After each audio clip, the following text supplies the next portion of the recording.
Hello everyone, welcome to our channel PWIT JAM and CSI NET. तो आज हम life sciences की faculty Ashish sir, Devashish sir, Renu ma'am and मैं Vishali Verma ma'am. सो आज हम डिस्कस करने वाले हैं CSI नेट की 6 मंथ स्ट्रैटेजी। जून में एग्जाम हो चुका है, अब जो एग्जाम होगा वो दिसंबर में होगा। तो किन किन चीजों का ध्यान रखना है इन 6 मंथ्स में, वो आज हम सब डिस्कस करने वाले हैं। चलिए तो स्टार्ट करते हैं। सबसे पहले जो 6 महीने की आपकी स्ट्रेटेजी रहने वाले हैं, सबसे पहले जो चीज आती है दैट इज टाइम मैनेजमेंट। जैसे अभी हमने मेंशन किया है कि ये 6 महीने का टाइम रहने वाला है, तो टाइम जो है वो सबसे क्रूशियल फैक्टर रहेगा इस चीज में। जो भी आपकी प्रिपरेशन होने वाली है, टाइम मैनेजमेंट कि आप किस तरह से टाइम को मैनेज करते हो, वो डिपेंड करता है टोटली आपके ऊपर कि कैसे आप टाइम को जो है वो मैनेज कर पाओगे। तो जो भी पॉइंट्स यहाँ पे निकल के आएंगे उनको हम डिस्कस करेंगे देवाशीष सर के साथ, रेनू मैम के साथ और वैशाली मैम के साथ। तो देवाशीष सर को मैं रिक्वेस्ट करूंगा कि सर प्लीज इसके बारे में आप थोड़ा सा बच्चों को बताएं कि टाइम को कैसे कैसे मैनेज किया जाए। देखो, जनरली CSI का जो एग्ज़ाम होता है, दो टाइप ऑफ स्टूडेंट्स है। एक वन टाइप ऑफ स्टूडेंट्स है जो कि अपना जो सेमिस्टर्स है उसके साथ उसका प्रिपरेशन चलता है, तो उनके लिए टाइम मैनेजमेंट थोड़ा डिफिकल्ट हो जाता है, क्योंकि सेमिस्टर्स का अपना ऑन गोइंग प्रोसेस होता है। उसका मिड सेमिस्टर का एग्ज़ाम होता है, प्रैक्टिकल होता है, बहुत सारी चीज़ होता है। एंड कुछ स्टूडेंट्स होते हैं जो कि ऑलरेडी MSc पास आउट होता है, राइट। तो जो ऑलरेडी पास आउट स्टूडेंट्स है उनके लिए टाइम मैनेजमेंट करना बहुत ईजी है, क्योंकि they will be free for 24 hours, right. But जो कि ऑनगोइंग MSc है, difficulty will be for them, because they will be more concern about how to manage the time. तो वहाँ पे मैं एक चीज़ मैं बताऊँगा कि देखो, ये जो फेज़ है ना, जिस फेज़ से आप गुजर रहे हो कि आपको लग रहा है कि सेमिस्टर के साथ टाइम मैंने मैनेज नहीं कर पा रहा हूँ, ऐसे आप अकेले नहीं हो। पूरा इंडिया के जितना सारा स्टूडेंट्स है ना, सारे लोग सेम फेज पे चल रहे हैं। एंड ये जो एक एग्जांपल मैं दे रहा हूँ CSI नेट का, सेम एग्जांपल आप सोचो, आपका जो brothers and sister those who are preparing for NEET exam या तो JEE एग्जाम, जो +2 लेवल पे देते हैं, उनका भी सेम कंडीशन होता है, राइट। क्योंकि एक साथ +2 लेवल का सिलेबस, अपना बोर्ड का सिलेबस, प्लस उसके साथ साथ minimum 3 subject they are studying, right. That itself will be very difficult. तो जो वो फेज क्रॉस करके आया है, तो सेम फेज यहाँ पे भी है। एंड अगर आप लोग IIT JEM का तैयारी किए हो, तो वहाँ पे भी सेम सिचुएशन था कि सेमिस्टर के साथ साथ एग्जाम देना। तो ये जो सेमिस्टर के साथ साथ एग्जाम देना, how to manage your time, that is universal thing for all the students. That is not a difficult thing. Only thing is you have to manage.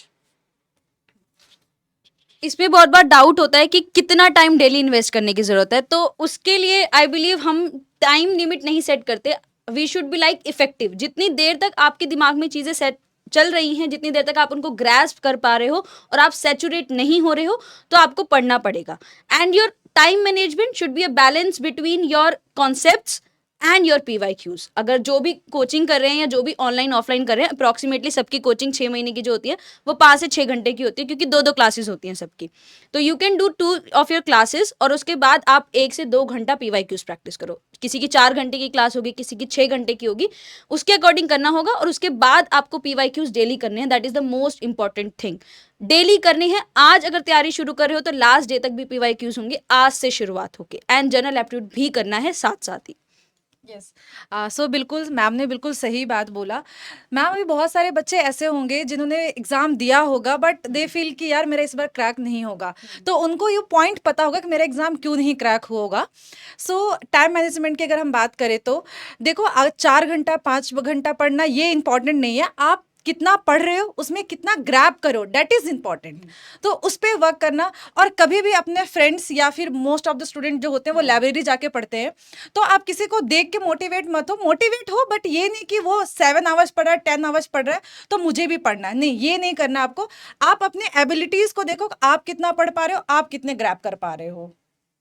और टाइम मैनेजमेंट में अगर हम कंसिस्टेंसी की बात ना करें तो वो थोड़ा सा अधूरा रह जाएगा। ठीक है, अगर आप टाइम मैनेजमेंट कर रहे हो, मान के चलो आप 10 दिन 10-10 घंटे पढ़ रहे हो, बाकी के 10 दिन आप 1-1 घंटा दे रहे हो उसको, ठीक है, या 1 घंटा दे रहे हो या 1.5 घंटा दे रहे हो, या आप बहुत टाइम उसमें से कट कर दे रहे हो, तो वो जो है वो बिल्कुल इनइफेक्टिव रहेगा आपके लिए। तो कंसिस्टेंसी जो है वो भी काफी ज्यादा जरूरी है टाइम मैनेजमेंट के साथ साथ, क्योंकि जो 2 साल का सिलेबस है वो आपको 6 महीने में कवर करना है, इसलिए कंसिस्टेंसी प्लस टाइम दोनों का होना काफी ज्यादा जरूरी है। तो इस चीज का ध्यान रखिए कि टाइम मैनेजमेंट के साथ आप 10 घंटे जरूरी देना नहीं है कि तो आपको 10 घंटे ही देना जरूरी है, आप 5 घंटे दो, 5.5 घंटे दो, 6 घंटे दो, लेकिन कंसिस्टेंटली वो टाइम जो है वो आपको देना ही देना है एनी हाउ। अच्छा, यहाँ पे Ashish, I will add one more point here. काफ़ी सारे स्टूडेंट्स क्या करते हैं कि बस किसी कोचिंग इंस्टीट्यूट ज्वाइन कर लेते हैं, हाँ राइट तो उनका क्लास फॉलो करते हैं, राइट, चाहे 1 घंटा का हो, चाहे 2 घंटा का हो, चाहे 3 घंटा का हो, एंड वो सोचते हैं कि सर इज इट एनफ। देखो यहाँ पे I tell you a very simple answer. आप चाहे जितना भी आवर स्पेंड कर रहे हो in watching someone's lecture, you have to have your own time, that is most important. जिसको बोलते हैं अपना टाइम, सेल्फ स्टडी, जिसको बोलते हैं सेल्फ स्टडी, वो सेल्फ स्टडी होना चाहिए। चाहे आप कितना भी यूट्यूब में लेक्चर देख रहे हो, या तो किसी इंस्टीट्यूट का आप लेक्चर सुन रहे हो, कुछ भी कर लो, but you have to have your own time which is called self study. A self study should come under time management and that should be on regular basis. ऐसे नहीं कि हाँ मैं किसी सर का क्लास देख रहा हूँ, किसी मैम का क्लास देख रहा हूँ, is it sufficient? No, it will only be sufficient provided by your self study. तो आपका सेल्फ स्टडी का टाइम मैनेज करना ही है किसी भी हालत में, क्योंकि that will give you actual confidence. And मैं कंसिस्टेंसी में एक चीज ऐड करना चाहूंगी। बच्चे ये समझते हैं कंसिस्टेंसी मतलब कि अगर आज मैं 10 घंटे पढ़ रहा हूँ ना, तो कल भी मैं 10 घंटे पढ़ूंगा, ऐसा नहीं होता। कंसिस्टेंसी इज आपको रोज पढ़ना है। किसी दिन आप 10 घंटे पढ़ पाओगे, किसी दिन आप 2 घंटे पढ़ पाओगे, किसी दिन आप 1 घंटा ही पढ़ पाओगे। दैट इज आपको वो फ्लो मेंटेन करके चलना है। हमें बहुत गलतफहमी होती है कि हम कंसिस्टेंसी का मतलब रोज उतना ही काम करेंगे, नहीं, हमारी एफिशिएंसी डिक्रीज होती है। अगर आज आपने 10 घंटे पढ़ाई की ना, तो कल आपका मन भी नहीं होगा और आप थोड़ा सा सैचुरेटेड भी रहोगे, तो आप थोड़ा सा लो हो जाओगे। It is you need to get up. नहीं मन करा ना, कॉन्सेप्ट क्लास ले ली, ठीक है, नहीं किया इट्स ओके, क्लास भी नहीं ली तब भी चलेगा, बट PYQs कर लो। PYQs करोगे तो वापस से वही स्पिरिट आने लग जाएगी, वही मॉरल दोबारा से आएगा और दोबारा से काम शुरू कर पाओगे। बट हाँ, करना जरूर है और रोज करना है। 1 घंटा कर रहे हो, 2 घंटा कर रहे हो, वो चेंज होगा जैसे जैसे सैचुरेशन आएगा। अभी तो इनिशियली जब 6 महीने स्टार्ट करते हैं तो बहुत एनर्जी होती है भाई, पूरा प्लानर बना होता है 6-6, 8-8 घंटे का। लेकिन जैसे जैसे 2 महीने निकलते हैं, जब आपने टारगेट किया होता है 2 महीने में आप 4 यूनिट कर लोगे, जब नहीं होती ना वो, तो वो ऑब्वियसली वो आपको बहुत डिमोटिवेट करता है। तो उस तरीके से उस स्टेज तक नहीं जाना है कि शुरुआत में कर लिए 2 महीने में 4 यूनिट की, उसके बाद 2 महीने बाद पढ़ ही नहीं पा रहे हो और फिर कह रहे हो चलो ये ट्रायल है। नहीं, कंसिस्टेंसी मेंटेन करो, डेली पढ़ो जितना पढ़ना है, दैट इज इंपॉर्टेंट। देखो ये जो है, ये जितनी भी स्ट्रेटेजी यहाँ पे हम डिस्कस करने वाले हैं, ये सारी की सारी स्ट्रेटेजी आप ये मान के चलो कि सभी एक वेब है, ये पूरा एक जाल है। और जाल का मतलब ये है कि एक चीज के बारे में हम बात कर रहे हैं, एक स्ट्रेटेजी, तो वो कहीं ना कहीं दूसरी स्ट्रेटेजी से कनेक्टेड रहने वाली है। अगर हम सिलेबस की बात करें या आपको क्या पढ़ना है, कितना पढ़ना है, वो भी इसमें आएगा, टाइम मैनेजमेंट के अंदर ही आएगा। ठीक है, जैसे बताया है कि जो भी आप क्लास कर रहे हो, क्लास करो, उसके बाद जो टाइम मैनेजमेंट में बात की गई है कि आपको सेल्फ स्टडी का कितना टाइम देना है, वो भी इसमें आएगा। और अगर आप एक्स्ट्रा कुछ कर रहे हो उसमें भी आएगा। अगर आप बहुत कुछ कर रहे हो, आप ये सोच रहे हो कि मैं ये बुक भी पढ़ लूँ, ये बुक भी पढ़ लूँ, वो बुक भी पढ़ लूँ, सारी बुक पढ़ डालूं, तो इसमें मैं बोलना चाहूंगा कि हमें एनसाइक्लोपीडिया और विकिपीडिया नहीं बनना है, हमें एग्जाम क्वालिफाई करना है। ठीक है, तो जो स्ट्रेटजी जो होनी चाहिए वो एग्जाम क्वालिफाई करने के लिए होनी चाहिए, ना कि हमें पूरा ब्रह्मांड का पूरा ज्ञान जो है वो अर्जित करना है। ठीक है, तो ये टाइम मैनेजमेंट हो गया। और टाइम मैनेजमेंट के बाद जो नेक्स्ट पार्ट आता है, जो हम नेक्स्ट स्ट्रेटजी, जो काफी इंपॉर्टेंट पार्ट रहने वाला है इस प्रिपरेशन में, दैट इज हेल्थ मैनेजमेंट। तो स्टार्ट करिए वैशाली मैम, हेल्थ मैनेजमेंट के बारे में बताने। Health management, physical health, mental health, emotional health, तीनों इंक्लूडेड। अगर बात करोगे मेंटल हेल्थ की, आज मोटिवेटेड होगे, ऑन द हाईएस्ट पीक चलोगे, कल बिल्कुल लो पे आ जाओगे, चलेगा, सब कुछ होता है, ऊपर नीचे चलता है।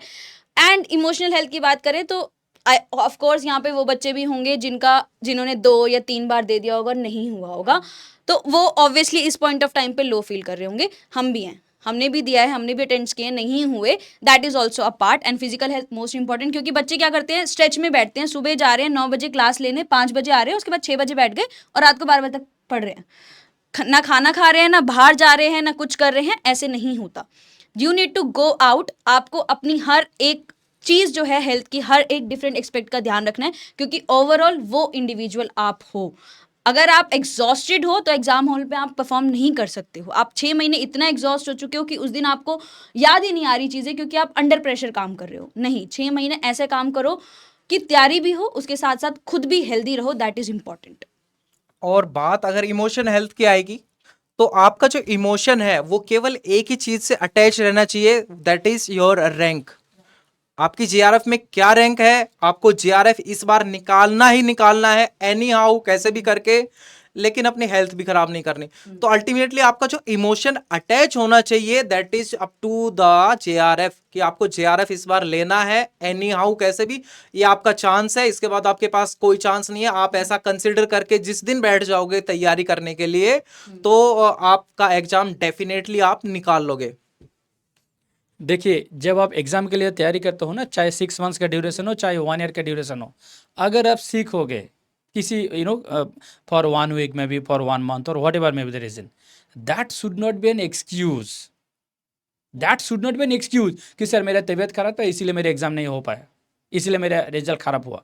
That should not be an excuse, क्योंकि ये आप सीवी में लिख नहीं सकते हो, ये आप मार्क्स कार्ड में लिख नहीं सकते हो, वहाँ पे मेंशन नहीं किया जाएगा, राइट। अगर आपका सीजीपीए थोड़ा कम हुआ, ये तो परसेंटेज कम हुआ, आप थोड़ी लिखोगे कि I was not good, I was feeling I was not feeling well, that's why marks के बैड, कैन यू राइट। सो जब आप प्रोफेशनल लेवल पे आ गए हो ना, देन वहाँ पे नथिंग विल बी एक्सक्यूज्ड, आपका परफॉर्मेंस मेजर किया जाएगा and that will be reflected through your marks card and performance, ठीक है। यस। सो स्टार्टिंग में बहुत सारे बच्चे ऐसे होते हैं कि चलो प्रिपरेशन करना है, नेट क्वालिफाई करना है, जेआरएफ क्वालिफाई करना है, तो वो स्टार्टिंग में इतना ज़्यादा मोटिवेटेड होते हैं, इतना उनके अंदर जोश जुनून होता है कि वो 8 घंटा 10 घंटा पढ़ना स्टार्ट कर देते हैं। एंड अपने हेल्थ की छोटी छोटी चीज़ें कि लाइक कि सुबह रात को लेट नाइट पढ़े, हम सुबह उठ रहे 11 बजे, ब्रेकफास्ट स्किप कर दिया, या फिर हम मतलब अर्ली मॉर्निंग तक हम पढ़ रहे हैं, लंच स्किप कर दिया। आपको ये नहीं करना है, आपको पढ़ना है, आपको एग्जाम क्वालिफाई करना, उतना इंपॉर्टेंट है हेल्थ भी का भी ध्यान रखना। देखो बहुत सारे बच्चे ऐसे होते हैं सर जो बोलते हैं चाहे कुछ भी हो जाए एग्जाम तो क्वालिफाई करना है।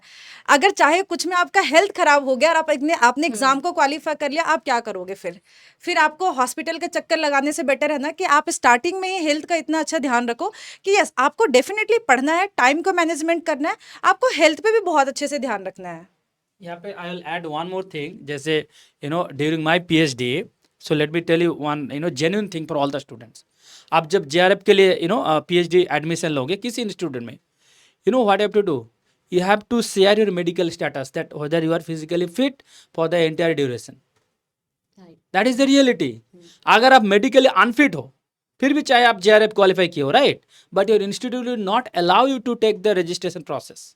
So that's why your health is so important, क्योंकि at the beginning you have to say and you have to attach medical certificate by some government agency that yes you are medically fit. So that's why your health is really important. बिल्कुल, आपका जो medical report है वो लगता है जब आप admission लोगे जेआरएफ करने के बाद भी, आपका पूरा मेडिकल चेकअप का जो रिपोर्ट है वो उसमें लगने वाला है। तो जो भी है, तो इसलिए जो हेल्थ है उसको भी प्रायोरिटी देनी है, ठीक है। तो जो नेक्स्ट पार्ट आता है, जो नेक्स्ट स्ट्रेटेजी की हमने बात की है, that is unit to be covered, कि कौन कौन सी यूनिट जो है वो कवर करनी चाहिए। तो हम स्टार्ट करते हैं वैशाली मैम से। ऑन एन एवरेज हम यही बोलते हैं, अगर हम स्टार्ट करें 6 मंथ्स तो हम टारगेट करते हैं 6 to 8 units, complete units target करनी है। उसके बाद जो बची हुई यूनिट्स हैं उनमें मेन इंपॉर्टेंट करनी है, क्योंकि जिस हिसाब से पैटर्न चल रहा है कोई हम बाइफिकेशन नहीं कर सकते कि इसको छोड़ के जा सकते हैं, नहीं। एवरी एग्जाम में जो पैटर्न है वो ऊपर नीचे हो रहा है, यूनिट्स बहुत है। इवन शिफ्ट 1 और शिफ्ट 2 में इतना ज़्यादा डिफरेंस आ जाता है, जो इस बार हुआ कि शिफ्ट 1 में इकोलॉजी कम थी, शिफ्ट 2 में इतनी सारी इकोलॉजी है, तो शिफ्ट में भी डिफरेंसेस हैं। तो हम बाइफिकेशन नहीं करेंगे कि कौन सी यूनिट जो है वो आप छोड़ के जा सकते हो, नहीं।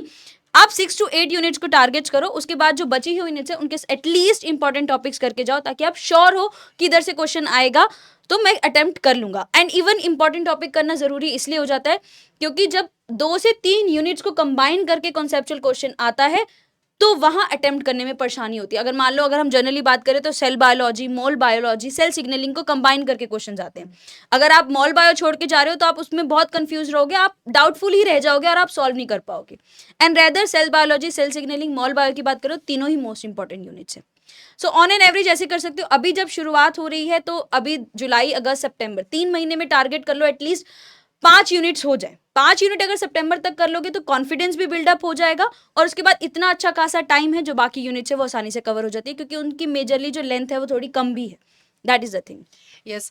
सो आपको ऐसे प्रिपरेशन नहीं स्टार्ट करना या फिर टॉपिक ऐसे कवर नहीं करना, जैसे कि मैम ने बोला कि आपको 6 to 8 यूनिट को कवर करना है, तो आपको ये नहीं करना कि आपने नोट्स, आपने सिलेबस को डाउनलोड किया या फिर सिलेबस को देखा, यूनिट 1 से स्टार्ट कर दिया प्रिपरेशन कि नहीं मैम ने तो मुझे बोला या फिर XYZ किसी ने भी बोला है कि मुझे 8 यूनिट को टारगेट करना है। नहीं, आपको ये नहीं करना है। आप पहले ये चेक करो कि आपकी एबिलिटीज़ क्या है। सपोज बहुत सारे बच्चे ऐसे हैं जो बायोकेमिस्ट्री को नहीं पढ़ते, उनका केमिस्ट्री पोर्शन जो है वो वीक है, तो आपको जो अच्छा लगता है, जिसके साथ आप थोड़े कंफर्टेबल हो, पहले आप उस टॉपिक के साथ जाओ। जो आपको टफ लगता है उसके इंपॉर्टेंट टॉपिक करके जाओ, और कभी भी रैंडम प्रिपरेशन नहीं करना चाहिए। जैसे कि अगर मैं इस बार की बात करूं तो पहले इम्यूनोलॉजी से बहुत अच्छे क्वेश्चंस आते थे।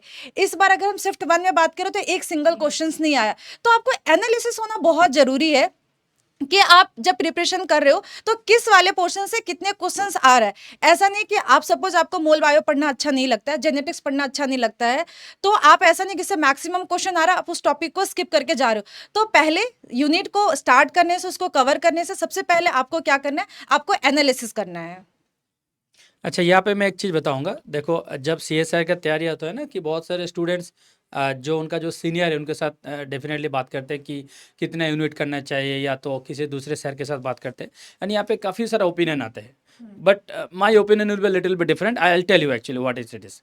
देखो, जब आप CSR के लिए तैयारी करते हो, जैसे मैंने बता रहा था कि 2 टाइप ऑफ स्टूडेंट्स है, या तो आप MSc पास आउट हो या तो आप MSc कर रहे हो, राइट।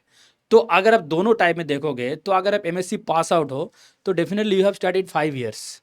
अगर आप MSc कर रहे हो तो you have studied minimum 4 years, right. देखो, आप CSR का छोड़ दो, please try to understand. CSR पहले भूल जाओ। आप पहले सोचो कि लास्ट 4 साल आप क्या किए हो, क्या क्या पढ़े हो, राइट। BSc तो किसी ना किसी सब्जेक्ट में आप किए थे, या तो जिसका ऑलरेडी MSc कर चुके हो तो डेफिनेटली BSc MSc किसी ना किसी सब्जेक्ट से किए थे, राइट।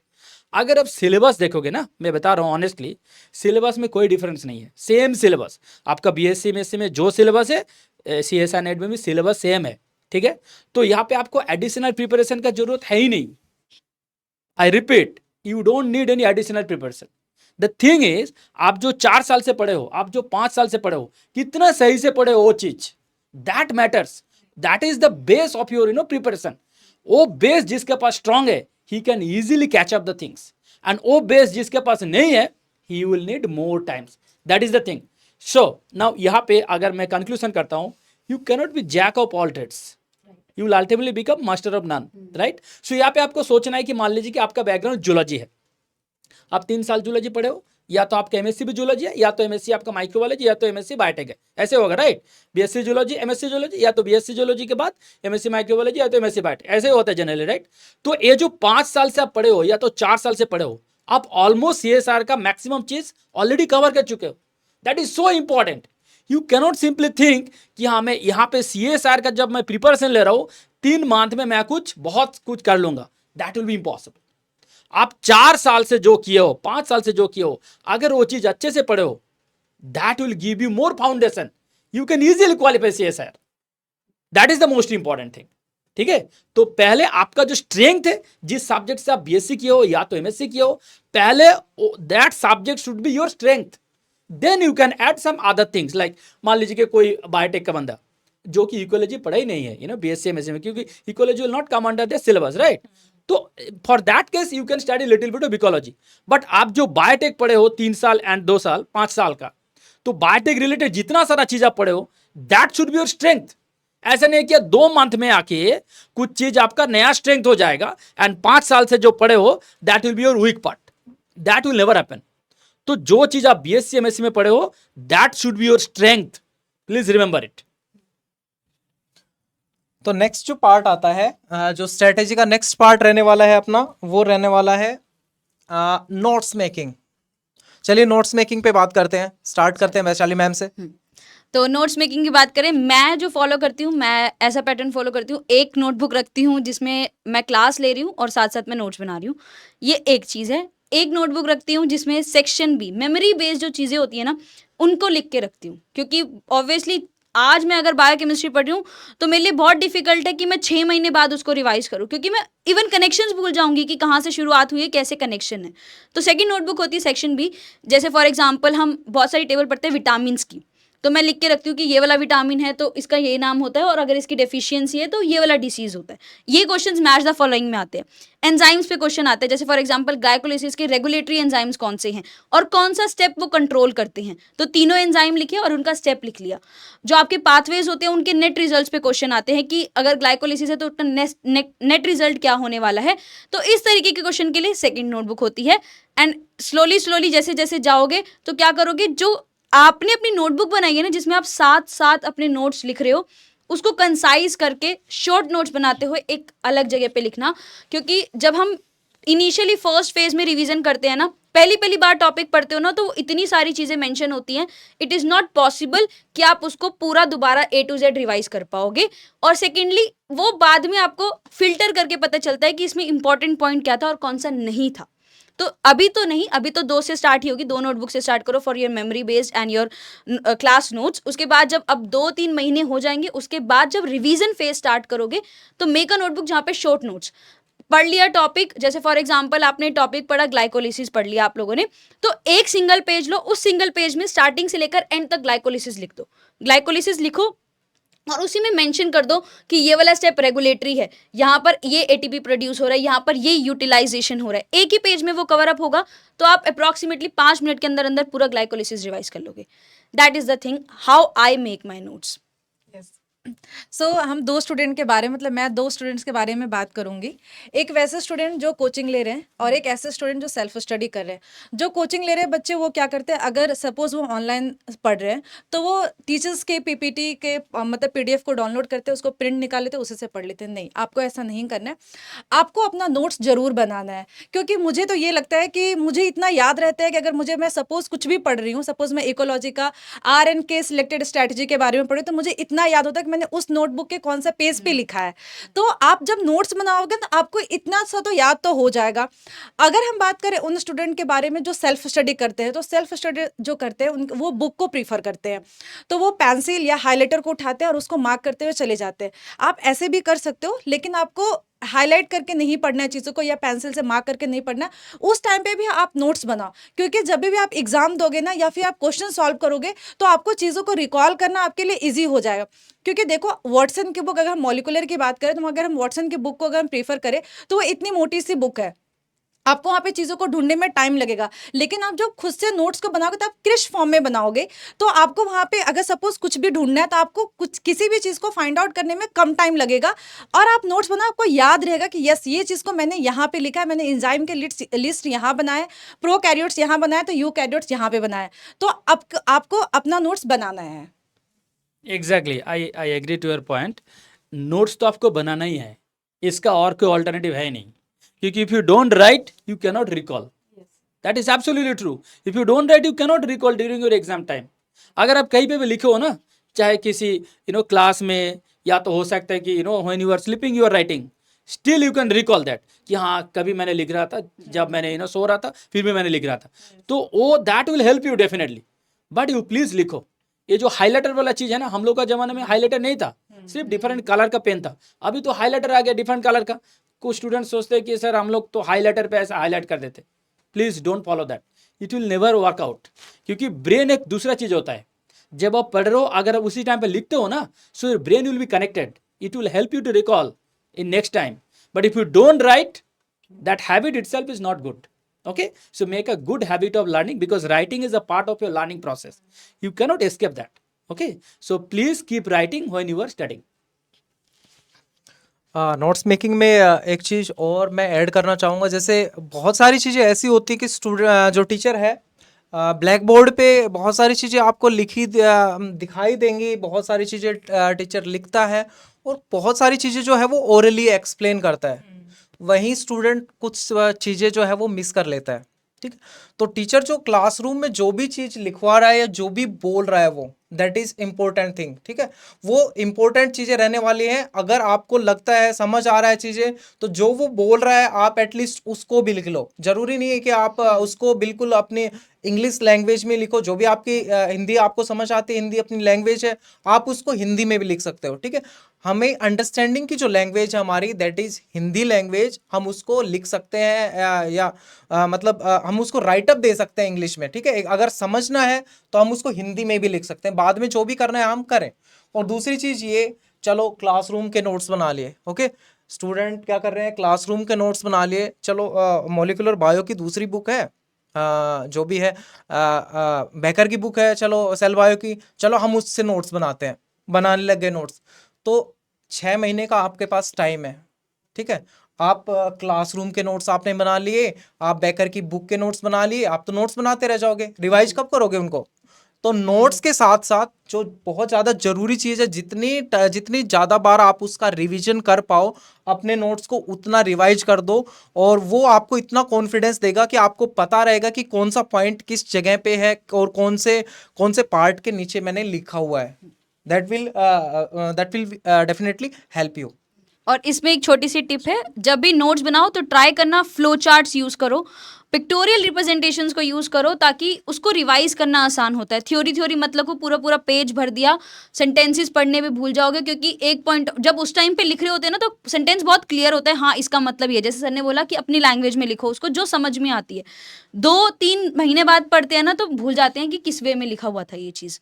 That is important. तो जितना कंसाइज वे में पढ़ाओगे उतनी अच्छी बात है, टाइम भी सेव होता है और उसको बार बार रिकॉल करना भी आसान हो जाता है। That is the thing. और जिन चीजों का हो सके फ्लो चार्ट बनता हो, उन चीजों का डेफिनेटली फ्लो चार्ट बनाओ अपने नोट्स के बीच में। जैसे जो भी यूनिट या जो भी चैप्टर खत्म हो रहा है, जो भी टॉपिक खत्म हो रहा है, आप उसमें कुछ 1-2 पेज छोड़ सकते हैं। और जो भी बाद में आपको फ्लो चार्ट आपको लग रहा है कि इस पार्ट का फ्लो चार्ट बन सकता है, ठीक है, तो आप डेफिनेटली उसका फ्लो चार्ट बना दो और वो आपको हेल्पफुल रहेगा। आपका 3-4 पेज का काम आपको एक ही पेज में रिवाइज हो जाएगा।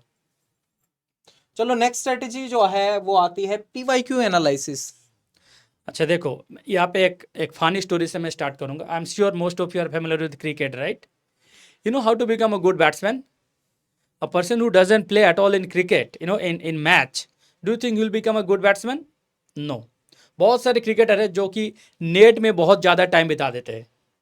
सी द थिंग इज, बहुत सारे क्रिकेटर ऐसे बोलते हैं कि अगर आप मैच नहीं खेलोगे ना, you cannot gain your confidence. चाहे आप नेट में कितना भी टाइम बिता दो, मान लीजिए कि आप नेट प्रैक्टिस कर रहे हो, दिन रात आप नेट प्रैक्टिस कर रहे हो, you cannot gain your confidence from net practice. You can only gain confidence by playing matches, right? So the same thing PYQ, आप टेक्स्ट पढ़ रहे हो दिन रात, it is like you are making net practice, you have not face the question. So आप जितना ज्यादा previous year question face करोगे, is basically you are playing matches. आप you will play more matches, you will gain more confidence. So आप जितना ज्यादा previous year question face करोगे उतना ही कॉन्फिडेंस आएगा। बहुत सारे स्टूडेंट्स बोलते हैं कि मैंने नेल्सन केस का सारे किताब कंप्लीट कर दिया, स्ट्रायर का किताब कंप्लीट कर दिया, उधर सेल बायोलॉजी डेविड क्लार्क का कंप्लीट कर दिया। आप कितना भी किताब कंप्लीट करो, you have to face questions. If you never face questions, you cannot be a better batsman. I mean, you cannot be a better student. It is as simple as it is. So आप previous years question कितना भी हो सके आप कर लो। ऐसे मत सोचो कि सर मैंने तो 2 साल का कर लिया।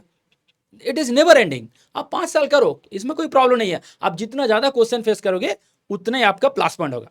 अच्छा, यहाँ पे और एक चीज मैं बताऊंगा आपको। बहुत सारे स्टूडेंट्स क्या करते हैं कि मान लीजिए कि आप CSR का प्रिपरेशन ले रहे हो, आप सिर्फ CSR का 2 साल का प्रीवियस ईयर क्वेश्चन सॉल्व कर लिया, एंड आप सोच रहे हो कि sir I have done enough analysis of the previous year questions. No, you have not done enough. यहाँ पे मैं एक चीज आपको बताऊंगा सबके लिए। देखो, मेरा हिसाब से प्रीवियस ईयर क्वेश्चन मतलब आपका जो लेवल है, MSc का जो लेवल है, on that level there are so many exams equivalent like CSIR, DBT JRF, IIT JAM, right? GAT-B, these are all equivalent. I am not telling you to write all the exams, no, but I am telling you to solve their questions also.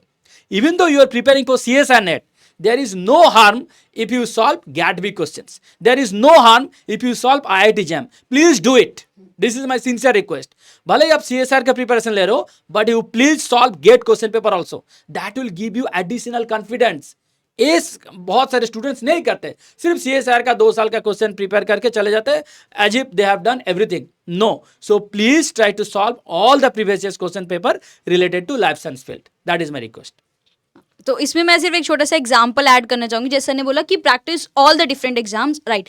जब हम inheritance पढ़ते हैं ना, तो inheritance में gate B का अगर question paper उठाओगे ना, तो उसके बहुत बेसिक क्वेश्चंस आते हैं। इनहेरिटेंस के जो इनिशियल वाले टॉपिक है ना, डोमिनेंस, को डोमिनेंस, इसके जो क्वेश्चन है और अच्छे अच्छे क्वेश्चन गेट बी में आते हैं। लेकिन अगर हम CSI नेट की तरफ जाते हैं तो वहाँ पर लेवल बहुत अच्छा खासा होता है। तो बच्चों को क्या होता है, वो बेसिक ही क्लियर नहीं होता, इसलिए वो CSI नेट के इनहेरिटेंस के क्वेश्चन भी नहीं कर पाते। तो अगर ऐसे पढ़ रहे हो तो इट इज़ लाइक कि एक बैलेंस जो बेस है वो आपका इन एग्जाम से बन जाएगा। और क्योंकि CSI नेट का जो लेवल है वो बहुत हाई होता है, अगर फाउंडेशन स्ट्रांग है तो डेफिनेटली उस पे खड़ा होना बहुत आसान बात होती है। That is the thing. बिल्कुल सही बोला मैम ने।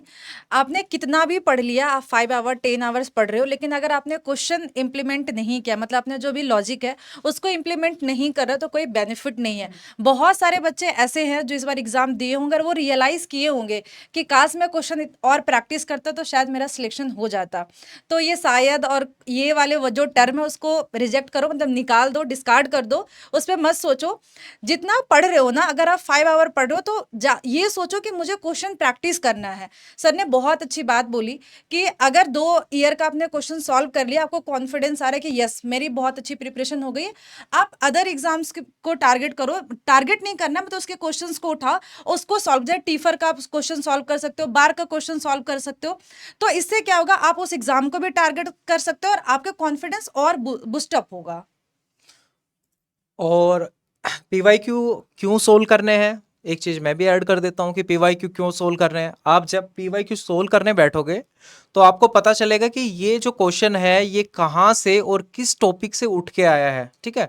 अगर आपने रिवाइज किया होगा तो डेफिनेटली आपको वो क्लिक होगा कि कहाँ से आया है। साथ में जो भी कॉन्फिडेंस वाला जो फैक्टर है, आप जितना PYQ सोल्व करते जाओगे, ठीक है, आपको पॉजिटिव जितना रेस्पॉन्स मिलता चला जाएगा, आपका सिलेक्शन का चांसेस उतना ज़्यादा होता चला जाएगा। उसके साथ साथ आपको कॉन्फिडेंस बूस्ट होगा उससे, इसलिए PYQ करना चाहिए।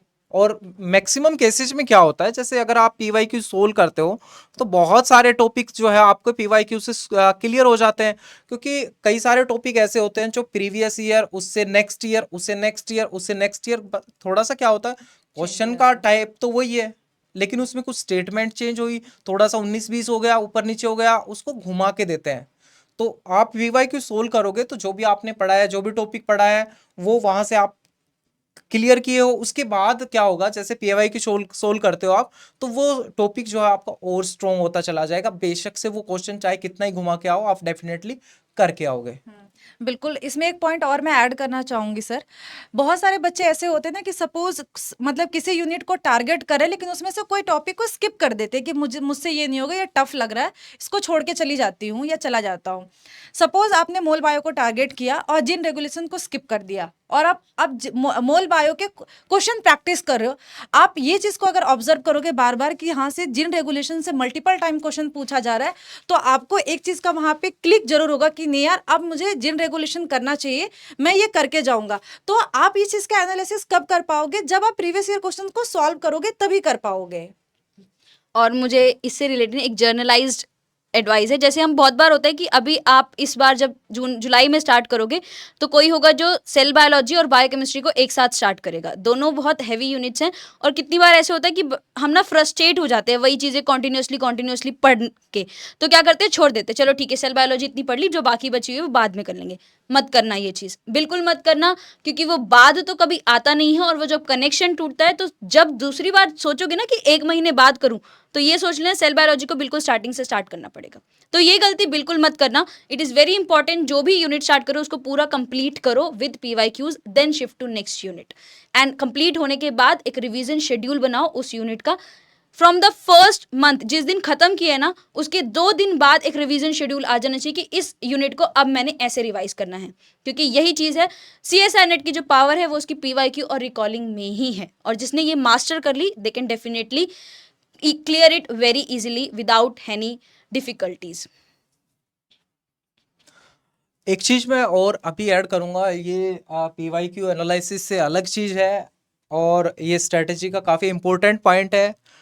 वो ये है कि चाहे आप उसको मेंटल एबिलिटी बोल लो, चाहे आप उसको थिंकिंग पावर बोल लो, ठीक है, चाहे आप उसको ये एनालिसिस पावर बोल लो क्वेश्चन की, ठीक ठीक है। स्टूडेंट्स क्या करते हैं, स्टूडेंट्स चाहते हैं कि जो भी सिंपल सी चीज़ें आती है, मैं पहले ये बात बता रहा हूँ कि CSIR जो है वो थिंकिंग बेस्ड टेस्ट है। आपको बड़े बड़े क्वेश्चन मिलेंगे, आपको एनालाइज करना पड़ेगा, आपको स्टेटमेंट समझना पड़ेगा, एक कनेक्शन से दूसरा कनेक्शन जोड़ना पड़ेगा, वो बहुत ज़्यादा ज़रूरी है।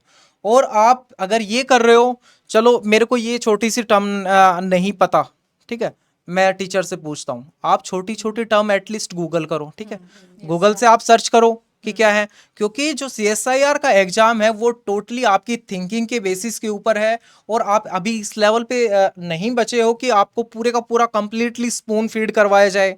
तो जितना आप खुद का पावर डेवलप करोगे, थिंकिंग पावर डेवलप करोगे, वो आपके लिए ही बेनिफिशियल रहेगा। अगर सब चीज़ें आपको ये चाहते हो कि बिल्कुल सब कुछ आपको कराया मिल जाए, स्पून फीडिंग हो कंप्लीट, आप बोलो कि चलो सर ये कंडेंसेशन क्या होता है, अगर इस तरह की चीज़ें अगर आपके सामने आ रही है, ठीक है, अगर आपका मन कर रहा है कि हम मैं पूछ लूँ टीचर से कि कंडेंसेशन क्या होता है, तो आप रोंग पाथ पे चल रहे हो, ठीक है, मैं बिल्कुल ब्लंटली बोल रहा हूँ, आप बिल्कुल रोंग पाथ पे चल रहे हो। आपका अभी जो टाइम चल रहा है, स्मार्टफोन का टाइम चल रहा है, उस टाइम भी आप गूगल अगर नहीं कर पा रहे हो, ठीक है, गूगल पे हर चीज़ का आपके पास एक्सेस है, अगर आप छोटी छोटी चीज़ों के लिए उसको इस्तेमाल नहीं कर पा रहे हो, तो वो आपका जो स्मार्टफोन रखना है वो भी वेस्ट है। तो इसलिए थिंकिंग पावर डेवलप करना बहुत जरूरी है। वो कब आएगी, जब आप खुद से चीजें सोचोगे, खुद से चीजें सोचोगे और खुद से एनालाइज करोगे चीजें, तब वो डेवलप होगी। और कुछ ऐड करना चाहेंगे sir, please? Only my last advice to all of you, please keep your entropy very high from the first day till the last day of your examination. Your entropy should be always high. That is my only advice. तो ये exam जो है वो 6 महीने का रहने वाला है। जैसे सर ने बताया कि एंट्रोपी काफी हाई रखनी है, तो आपकी जो एनर्जी लेवल है, जैसे आप एग्जाम के लिए अभी एक्साइटेड हो, उतनी एक्साइटमेंट आपके पास होनी चाहिए जब आप एग्जामिनेशन सेंटर में बैठे हों। वो जो लेवल है वो बिल्कुल मैच करते रहना चाहिए, अभी से लेके जितना आपका एक्साइटमेंट है और लास्ट में जब एग्जामिनेशन सेंटर पे आप बैठ रहे हो उस टाइम का एक्साइटमेंट बिल्कुल लेवल मैच होना चाहिए। और उसके साथ साथ पॉजिटिव एटीट्यूड बहुत जरूरी है। आज शुरुआत कर रहे हो तो सोच लो I will qualify it, no matter what, no if no but. अगर सोच लिया तो हो जाएगा।